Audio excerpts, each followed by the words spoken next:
Diferentemente do que se diz com frequência, o ensino público superior é mais barato do que o ensino privado. De fato, o ensino público em qualquer nível é, como regra, mais barato do que o setor privado consegue oferecer, desde que a qualidade seja a mesma. Quando se deseja desqualificar as universidades públicas, é comum afirmar-se que seu custo é muito alto, muito maior do que o de uma instituição privada. Mas isso não é verdade. No que segue, nós vamos ver um exemplo com detalhes de algumas unidades da Universidade de São Paulo. Essa afirmação errônea se baseia na divisão do orçamento total de uma universidade pública pelo número de alunos de graduação. E isso está errado por vários fatores. Vamos ver alguns deles. Nessa conta não se incluem os pagamentos de aposentados e pensionistas, que com frequência, como é o caso das universidades estaduais paulistas, estão incluídas nos orçamentos das universidades. Portanto, essas despesas que deveriam estar na conta de previdência acabam por superestimar o custo. Se o que queremos é fazer uma comparação com o setor privado, como é o caso aqui, é necessário desconsiderar esses gastos, pois no setor privado, os gastos com pensões e aposentadorias são pagos pelo INSS ou por fundos de previdência ou por alguma outra fonte que não o orçamento da instituição. Portanto, incluir esse pagamento de aposentados no custo da educação superior é um erro múltiplo, inclusive porque leva a uma dupla contabilidade, porque esse valor também é usado na estimativa pelos governos dos gastos previdenciários. Portanto, para uma comparação honesta, é necessário considerar custos equivalentes, excluindo, em ambos os casos, no setor privado e no setor público, os pagamentos de aposentados e pensionistas. Outro ponto muito importante é não considerar os alunos de pós-graduação. As despesas de uma universidade pública incluem não apenas aquelas associadas ao ensino de graduação, como também ao ensino de pós-graduação, à pesquisa e à extensão de serviços à sociedade. Outro ponto muito importante é quanto à distribuição dos alunos pelas diferentes áreas de conhecimento.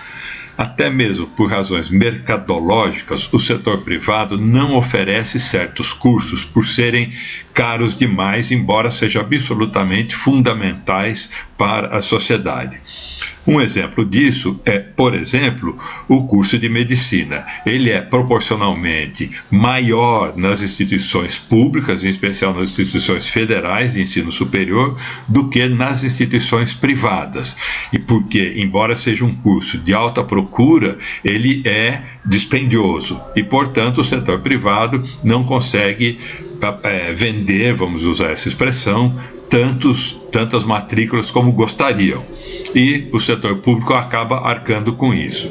Em várias outras áreas, também dispendiosas, basicamente só existem o ensino público. Por exemplo, zootecnia, física e várias outras áreas, cursos na área de agronomia, por exemplo, são basicamente públicos. Portanto, uma comparação simples das instituições está errada porque se está comparando estudantes em áreas diferentes. Uma comparação legítima precisa considerar estudantes da mesma área de conhecimento, no mesmo curso. Outro ponto ainda é quanto à qualidade do curso.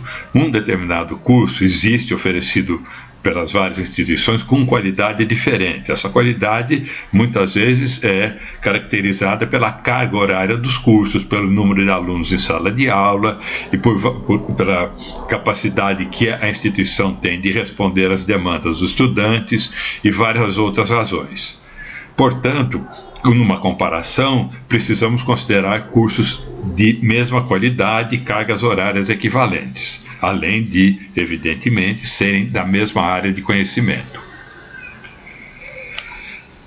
Outro ponto muito importante é que parte das despesas das universidades públicas são computadas como gastos em ciência e tecnologia, pesquisa científica, desenvolvimento científico e tecnológico. Então, quando se afirma que o Brasil ou qualquer país se gasta tantos por cento do seu PIB em investimento em ciência e tecnologia, está computando, inclusive, o gasto das instituições de ensino superior correspondentes ao desenvolvimento científico. Isso é feito com uma regra, uma prática internacional, que tem uma maneira de fazer essa conta por estimativa, né? Mas não fazer essa conta implica em superestimar o preço, o custo. Vamos ver como exemplo o caso da Universidade de São Paulo. Nesse exemplo, vamos examinar 5 cursos diferentes: cursos de engenharia da Escola Politécnica, os cursos de Direito da Faculdade de Direito, os cursos da Faculdade de Economia e Administração, na área da Faculdade de Filosofia, Letras e Ciências Humanas e na Faculdade de Medicina. São 5 áreas diferentes, com diferentes cargas horárias totais para se formar e diferentes exigências em nível de laboratório.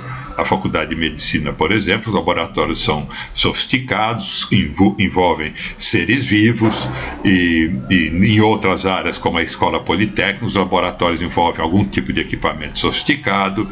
Em outras áreas, como a Faculdade de Direito, a FEA, ou a Faculdade de Filosofia, Letras e Ciências Humanas, os laboratórios ou não existem ou são muito simples, apenas um computador, e em alguns casos, no caso da FEFELESH, algumas viagens de campo.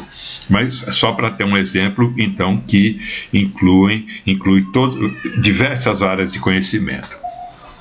Na tabela, cujos números vão aparecer em seguida, estão os alunos de graduação, alunos de pós-graduação, despesas em milhões de reais a valores de 2018, com pessoal, custeio e capital, e o total das despesas.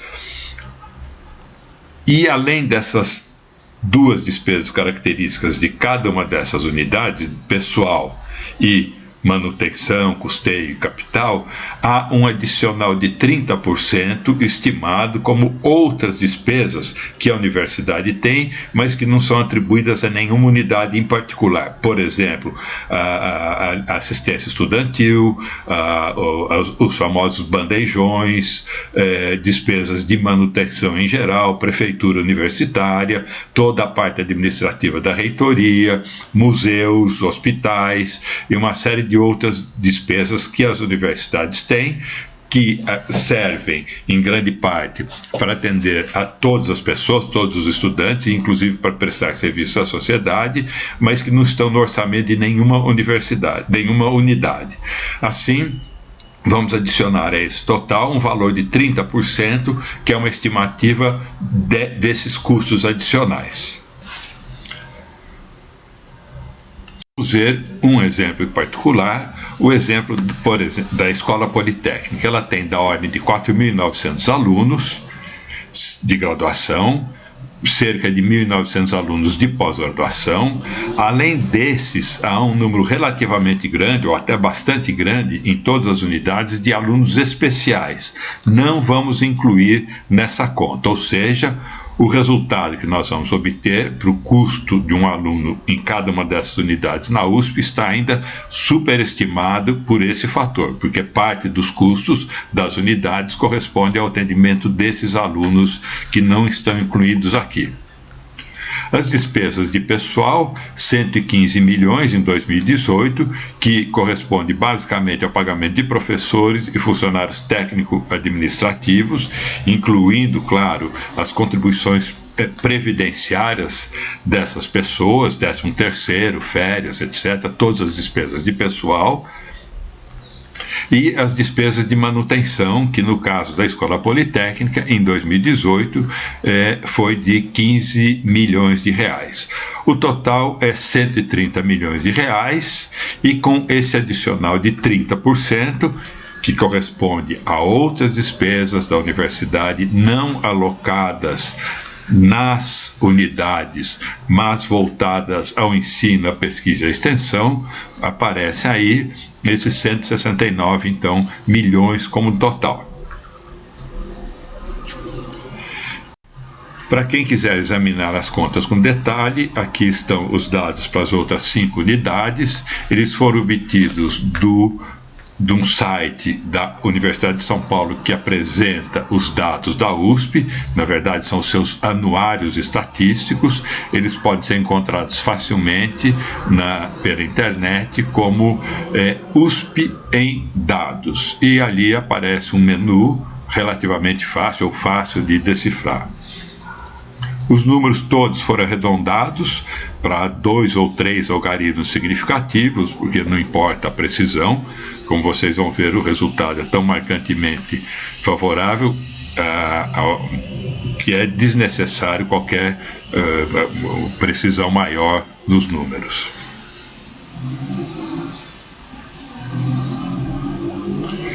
Bom, vamos continuar e transformar esses números em um custo aluno por mês. Aqui estão os valores. Na Escola Politécnica, o custo de um aluno por mês foi de R$ 2.070. Na Faculdade de Direito, 1.100 e poucos. Na FEA, Faculdade de Economia e Administração, 1.400. Pouco mais que 1.500 na FEFELESH e pouco menos de 4.000 na Faculdade de Medicina. Como eu disse, nessas despesas das universidades estão incluídas despesas com pesquisa científica, desenvolvimento tecnológico, que são feitas nas várias unidades. Usando o critério internacional para estimar tais despesas, os valores dos custos do ensino nessas unidades são ainda menores. 1.500 e pouco na Escola Politécnica, 830, 1.030, 1.080 e 2.800 e pouco no caso da Faculdade de Medicina. Ou seja, o custo de um aluno na Universidade de São Paulo, por exemplo, em engenharia, é da ordem de 2.000 e poucos reais, ou até menos que isso, 1.500 reais, dependendo do critério que nós usamos, incluir ou não pesquisa científica como despesa do aluno. Esse valor é muito menor, e às vezes muito menor do que os custos de um curso de engenharia de igual qualidade, um curso de engenharia em tempo integral de igual qualidade. Por exemplo, como aqueles oferecidos pela PUC do Rio de Janeiro. A Faculdade de Medicina, a mesma coisa, cerca de R$1.000, o custo mensal do aluno, que é muito menor do que o custo de um curso, que a mensalidade ou de um aluno em Direito em uma instituição equivalente, como, por exemplo, a Fundação Getúlio Vargas, a PUC de São Paulo, e talvez haja outros exemplos que possam ser usados. A FEA, Faculdade de Economia e Administração e Contabilidade, o valor é entre R$1.000 e R$1.400, dependendo se descontamos ou não despesas de desenvolvimento de pesquisa científica, né?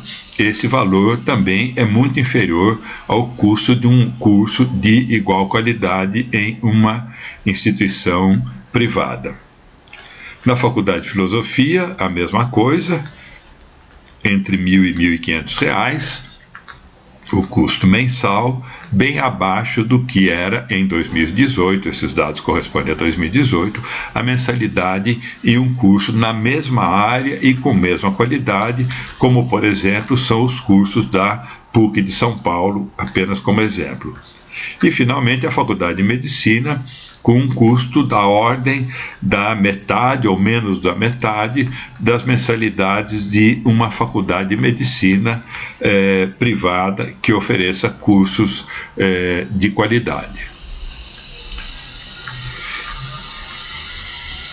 Enfim, há vários detalhes, os dados estão aí, quem quiser procurar coisas mais detalhadas vão encontrar nos anuários estatísticos da universidade, e fica claro que qualquer que seja o critério, contar ou não alunos especiais, não, no nosso caso não foi contado, subtrair ou não as despesas de pesquisa e desenvolvimento científico, tecnológico, do custo do aluno ou não, claro que o correto seria subtrair.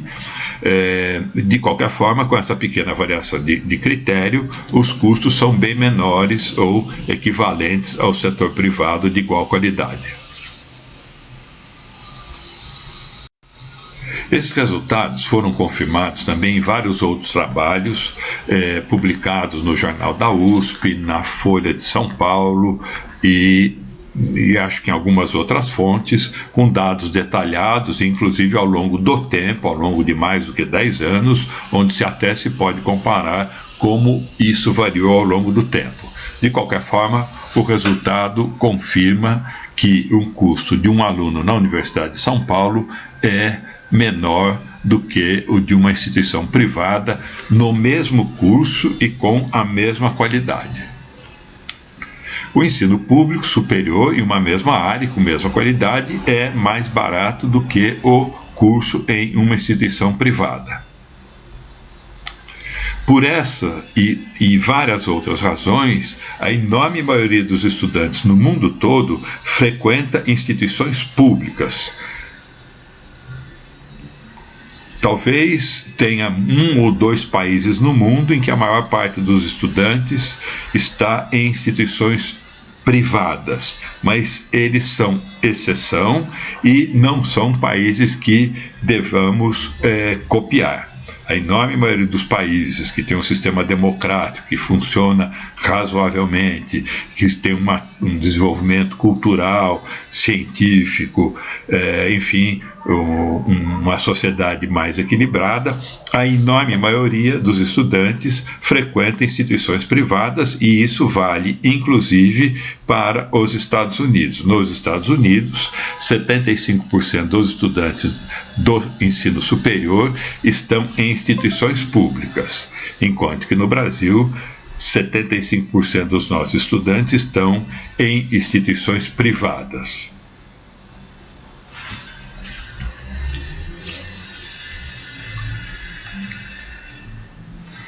Para usar uma expressão, infelizmente, da moda, dizer que o ensino privado é mais barato do que o ensino público é um fake news. Na verdade, não tão news assim, né? Mas é uma história contada já há bastante tempo, mas não é verdade.